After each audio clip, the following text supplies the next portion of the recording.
కేటీఆర్ గారి వాళ్ళ ఈడీ విచారణ మీద డెఫినెట్గా కేటీఆర్ గారు ఒక లా ఒబైడింగ్ సిటిజన్గా, చట్టాన్ని గౌరవించే వ్యక్తిగా, ఒక బాధ్యత గల తెలంగాణలో అత్యంత ప్రజాదరణ ఉన్నటువంటి ఒక బాధ్యత గల పార్టీకి వర్కింగ్ ప్రెసిడెంట్గా ఆయన ఇవాళ ఈడీ విచారణకు వెళ్ళినారు. మొన్న ఏసీబీ వాళ్ళు పిలిస్తే ఏసీబీ విచారణకు వెళ్ళినాడు. ఆయన మొదలు నుంచి చెప్తూనే ఉన్నాడు,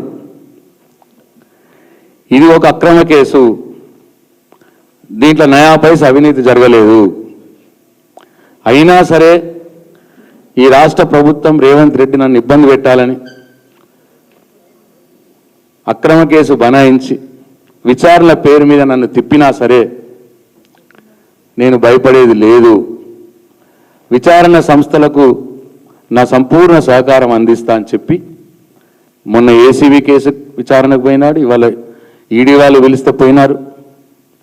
కానీ ఆ సందర్భంలో ఈడీ ఆఫీస్ దగ్గర పోలీసు వాళ్ళు కొద్దిగా అత్యుత్సాహం ప్రదర్శించి, మేము ఊరికే మా వర్కింగ్ ప్రెసిడెంట్ వెళ్తున్నాడు కదా ఆఫీస్కి అని చెప్పి ఆయనతో పాటు కొంతమంది కార్యకర్తలు వెళ్తే పోలీసు వారు కొద్దిగా అత్యుత్సాహం ప్రదర్శించినారు, కొంతమందిని అరెస్ట్ చేసినారు.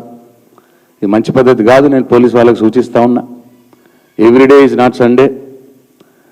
మీరు ఇవాళ రేవంత్ రెడ్డి ఎట్లా చెప్తే ఎట్లా ఆడితే, రేవంత్ రెడ్డి ఎట్లా చెప్తే అట్లా చేస్తే రాబోయే రోజుల్లో తీవ్ర పరిణామాలు ఎదుర్కోవాల్సి వస్తుంది. చట్టానికి లోబడి పనిచేయండి, రేవంత్ రెడ్డికి లోబడి పనిచేయొద్దు అని చెప్పి నేను మరొకసారి పోలీసులకు సూచిస్తూ ఉన్నా.